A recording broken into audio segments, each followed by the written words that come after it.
Good morning, student. Today we are going to start chapter 12, which is physics chapter sound. Okay, in this chapter we will study about sound, production of sound, propagation of sound, characteristics of sounds, and their uses in different fields. So let's start. What is sound?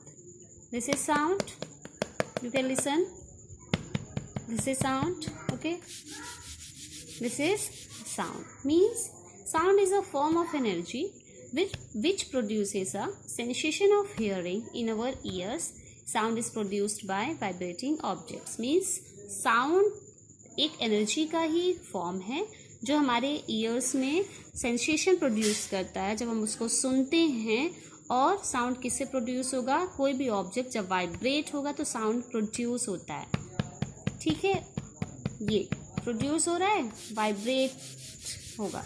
तो vibration किसके किसके through होगा? किसी भी चीज़ को हम plug करेंगे, उसको शेक करेंगे, ठीक है, उसको रब करेंगे, ठीक है, और ब्लो करेंगे और क्या करेंगे? हम उसको स्क्रैच करेंगे. तो ये जो वाइब्रेशन है वो इन सारी चीज़ों से प्रोड्यूस होता है. प्लकिंग, स्क्रैचिंग, रबिंग, ब्लोइंग और शेकिंग. डिफरेंट ऑब्जेक्ट्स को शेक करने पे, प्लग करने पे, ब्लो करने पे और रब करने पे क्या होगा? साउंड प्रोड्यूस होगा. ठीक है. So see here, sound is a form of energy. You have learned about forms of energy in 8th class. See here, energy, 4 types of energy: mechanical energy, electrical energy, heat energy and light energy. Okay, so then law of conservation of energy. I want to tell you sound is a form of mechanical energy. Okay, mechanical energy. Then law of conservation of energy. What is the meaning of law of conservation energy? Means we can neither create nor destroy energy. We can just change it from one form to another. Means हम energy को ना तो create कर सकते हैं और ना ही उसे हम डिस्ट्रॉय कर सकते हैं. जो एनर्जी केवल one form to second form में चेंज होती है. ओके, आप उसको ना तो क्रिएट मीन्स आप ना उसको प्रोड्यूस कर सकते हो, ना ही उसको डिस्ट्रॉय कर सकते हो. वन फॉर्म से दूसरे फॉर्म में चेंज होगी. I am giving one example. See here, when electrical energy change into mechanical energy means जब आप क्या करते हो, किसी भी मशीन को जब रन करना होता है, उसको चलाना होता है, तब क्या करते हो? उसका जो प्लग रहता है उसको लगाते हो. मीन्स इलेक्ट्रिसिटी आप उसको प्रोवाइड करने के लिए उसका प्लग लगाते हो. जैसे ही उसको इलेक्ट्रिसिटी मिलती है, मीन्स इलेक्ट्रिकल एनर्जी आप प्रोवाइड कर रहे हो. ओके, इलेक्ट्रिकल एनर्जी आप उसको जैसे ही प्रोवाइड करते हो तो मशीन रन होना स्टार्ट होती है. मीन्स वो मैकेनिकल एनर्जी में चेंज हो जाती है. तो आप यहाँ पे क्या देख रहे हो? Electrical energy change into mechanical energy. तो यहाँ पे एनर्जी का कोई भी लॉस नहीं हो रहा है, केवल एनर्जी एक फॉर्म से दूसरे फॉर्म में चेंज हो रही है. So this law of conservation of energy. Then production of sound. As I told you, sound can be produced by plucking, scratching, rubbing, blowing और shaking. Okay. Then vibration. What is the meaning of vibration? Vibration means a kind of rapid to and fro motion of an object. To and fro motion of an object means like here. Okay, this is pencil. Okay, and pencil is here. When to and fro like this. To and fro means forward and backward. Forward and backward. Okay, suppose this is my hand. Okay, forward and backward. I'm rubbing it. Forward and backward. Forward, backward. To and fro. You can listen. Okay, forward and backward. So vibration means a kind of rapid to and fro motion of an object. Then medium of sounds. Sounds, the matter or substance through which sound is transmitted is called a medium. Means कोई भी matter, कोई भी substance जिसके through जो sound होता है वो produce होता है, ट्रांसमिट हो सकता है, मीन्स ट्रांसफर हो सकता है, उसको हम क्या बोलेंगे? Medium of sounds. There are 3 mediums of sounds. First is solid, liquid, gas. Solid, you can listen of this sound. Okay, and liquid, you can listen sound in water. Okay, in any liquid form. And gas. Okay, we can listen sound of any human beings, and when any human beings speak any word, sound transmit from medium. What is medium in here? Air is medium. Okay, and we can listen sound of that person. Okay, means हम क्या करते हैं, atmosphere में भी air present रहता है और air में बहुत सारी गैसेस प्रेजेंट रहते हैं जो यहाँ पे मीडियम का वर्क कर रही हैं. Here some activity given in your book.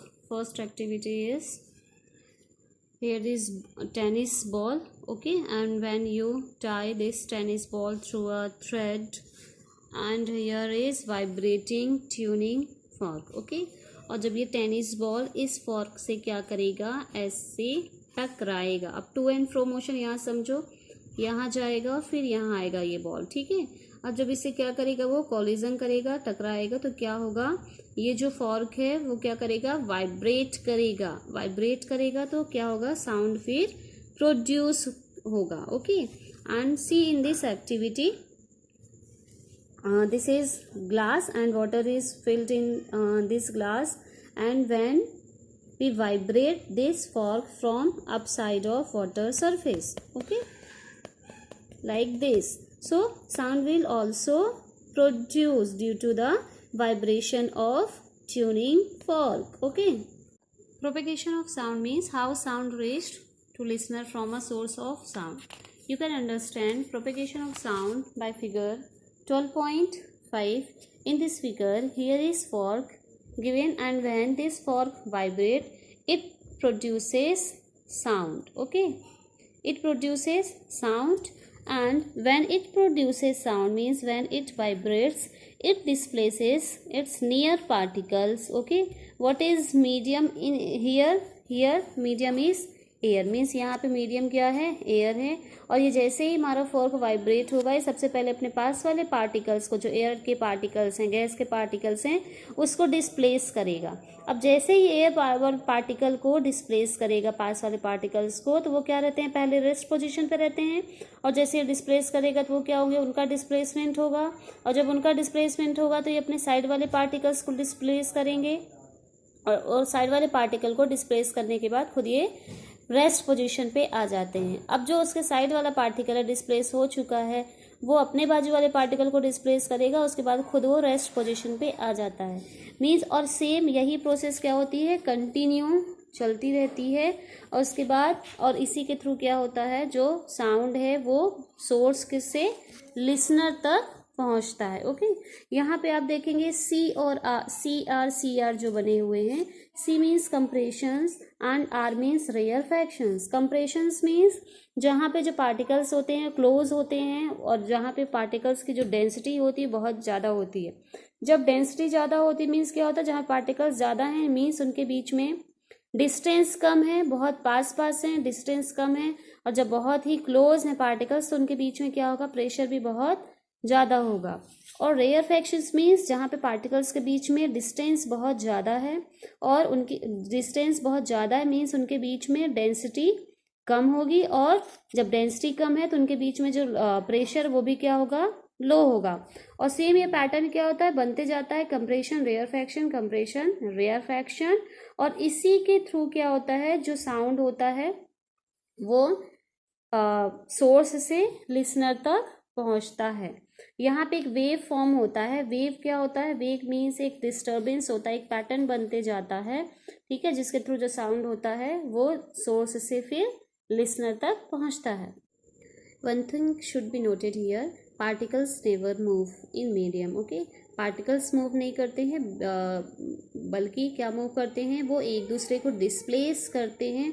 और डिस्प्लेस करने के बाद वो क्या करते हैं, ऐसे डिस्प्लेस करते करते केवल एनर्जी ट्रांसफ़र हो रही है, पार्टिकल्स मूव नहीं करेंगे. ठीक है, sound needs a medium to travel. We have already discussed what are medium, solid, liquid and gas, and sound cannot travel without medium from one place to another place.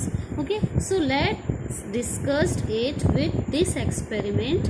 Here is bell jar, okay, and which is connected to a vacuum pump, and here is cork, okay, and here is electronic bell. This is switch. और हमने क्या किया, इस bell jar का connection electricity से कर दिया है। ये जो कॉर्क है वो रबर का बना होता है। अब इसके अंदर जब हमने कॉर्क फिट कर दिया है तो बाहर से बिल्कुल भी एयर इसके अंदर एंटर नहीं करेगी, और ये जो वैक्यूम पंप है वो बाहर एयर इसके अंदर जो प्रेजेंट है उसको बाहर निकालने का काम करेगा। ठीक है, अब हमने क्या किया है, जैसे ही हम ये इलेक्ट्रिक स्विच, जो ये स्विच है इलेक्ट्रॉनिक बेल का, हम उसको क्या करते हैं, प्रेस करते हैं, तो जब तक इसके अंदर जो पहले से ऑलरेडी एयर प्रेजेंट थी, मीन्स पहले से थोड़ी बहुत एयर प्रेजेंट है, मीन्स मीडियम है अभी, और जैसे ही हम क्या करेंगे, इसको स्विच को प्रेस करेंगे तो इलेक्ट्रॉनिक बेल क्या होगी, टकराएगी और क्या करेगी, साउंड प्रोड्यूस करेगी, और वो साउंड हमें सुनाई देगा। लेकिन जैसे जैसे कि इसके अंदर एयर कम होती जाएगी तो ये जो साउंड प्रोड्यूस करेगा वो हमें धीरे धीरे कम सुनाई देगा, क्योंकि एयर धीरे धीरे कम होती जा रही है। और इन लास्ट एरिया हम क्या करते हैं, इस वैक्यूम पंप से जो भी एयर प्रेजेंट थी उसको भी बाहर निकाल देते हैं, मीन्स पूरी की पूरी एयर बाहर चली गई। अब यहाँ पे कोई भी मीडियम प्रेजेंट नहीं है। अब यदि ये इलेक्ट्रॉनिक बेल साउंड प्रोड्यूस भी करेगी तो हमें बाहर इसकी आवाज़ बिल्कुल भी सुनाई नहीं देगी। ओके, तो sound needs a medium, means without medium sound can not travel. Now waves, the movement of the disturbance through a medium due to the repeated periodic motion of the particles of the medium about their main position is known as wave. Okay, as I told you in figure 12.5, when this fork started to vibrate, the particles of air, okay, here medium is air, so particles of air displaces its mean position, means they displaces from their rest position. okay, और ये क्या होगा, displace होते जाएंगे और ये pattern form करते हैं, कंप्रेशन और रेयरफैक्शन। रेयरफैक्शन का जो पैटर्न होता है वो उसमें क्या होता है, जो पार्टिकल्स के बीच की जो डेंसिटी है वो कम होती है और प्रेशर भी कम होगा। और जो कंप्रेशन वाला पैटर्न है वहाँ पे क्या होगा, पार्टिकल्स के बीच की डेंसिटी ज़्यादा होगी और उनका जो प्रेशर है वो भी क्या होगा, हाई होगा। अब ये पैटर्न कंटिन्यू फॉर्म होता रहता है, ये मोशन कंटिन्यू चलता रहता है, और एक मोशन जब फॉर्म होता है तो पार्टिकल का डिस्टर्बेंस होगा और एक ऐसा मोशन फॉर्म होता है, हम उसी को क्या बोलते हैं, वेव्स बोलते हैं। Okay, waves means like this here, this, okay, this is wave, see here, waves. Okay, then types of waves, two types of wave, first is mechanical wave and second is electromagnetic waves. What is mechanical wave? A mechanical wave is a periodic disturbance which requires material, medium, solid, liquid, gas for its propagation. Means वो waves जिनको propagate होने के लिए medium की requirement होती है। Medium means you know very well what is medium, means sound, solid, liquid and gas. Means यदि जहाँ पे मीडियम प्रेजेंट नहीं रहेगा ये मैकेनिकल वेव्स मूव नहीं करेंगी, प्रोपेगेट नहीं करेंगी। Okay, then sound is mechanical wave. Okay, then electromagnetic waves, these waves which do not require any material medium like solid, liquid or gas for their propagation, means वो waves जिनको propagate होने के लिए medium की ज़रूरत नहीं पड़ेगी। okay, they do not need any medium for its propagation, means यहाँ न सॉलिड, लिक्विड, गैस कोई भी मीडियम नहीं रहेगा तो भी ये जो वेव्स हैं वो प्रोपेगेट करेंगी। For example light waves and radio waves. Radio waves means जो टीवी से जो रेडिएशन निकलती है वो रेडियो वेव्स रहेगी। यदि कोई भी मीडियम प्रेजेंट नहीं होगा तो भी ये जो वेव्स रहेंगी वो प्रोपेगेट करेंगी। ओके, और जो लाइट वेव्स है वो भी इलेक्ट्रोमैग्नेटिक वेव्स है। Then wave motion, two types of wave motion, first is longitudinal wave motion or second is transverse wave motion. Longitudinal wave motion, the particles of the medium vibrate to and fro in the same direction in which the wave is moving, means longitudinal ये वाला जो wave motion है उसमें जो particles होते हैं medium के वो उसी डायरेक्शन मूव करते हैं जिस डायरेक्शन में वेव मूव करती है। See here, mean suppose wave इस डायरेक्शन में मूव कर रही है तो जो पार्टिकल्स हैं वो क्या करेंगे, टू एंड फ्रो, मीन्स इसी डायरेक्शन में वो भी मूव करेंगे। तो ऐसी वेव को हम क्या बोलेंगे? Longitudinal waves. Okay, then sound comes in longitudinal waves. See in this diagram, here is a spring coil, okay, spring coil, and when we press it, जब हम इसको क्या करते हैं? दबाते हैं, तो कुछ ऐसा पैटर्न फॉर्म होता है। कहीं पे रेयरफैक्शन फॉर्म होता है, कहीं पे कंप्रेशन पैटर्न फॉर्म होता है। कंप्रेशन मीन्स जहाँ पे जो स्प्रिंग की कॉइल है वो पास पास है, और रेयरफैक्शन जहाँ पे स्प्रिंग की कॉइल के बीच में डिस्टेंस ज्यादा है और प्रेशर कम है, तो ऐसा पैटर्न फॉर्म होता है। तो इस यहाँ पे जो मोशन फॉर्म होगा स्प्रिंग की कॉइल के बीच में, ठीक है, तो वहां वो कैसा फॉर्म होगा? एक लॉन्गिट्यूडिनल वेव मोशन फॉर्म होता है। So sound comes in longitudinal wave motion. Then transverse wave, the particles of the medium vibrate up and down perpendicular to the direction in which the wave is moving. Means इसमें जो medium के particles रहते हैं, suppose wave ऐसी form हो रही है, तो क्या करेंगे? वेव के perpendicular up and down, means ये जो पार्टिकल्स हैं ऐसे मूव करेंगे, ऐसे। ओके, उसी डायरेक्शन मूव नहीं करेंगे, ये perpendicular up and down position में मूव करेंगे, और मोशन ऐसे। ओके, सो ऐसे मोशन को हम क्या बोलेंगे? Transverse wave motion.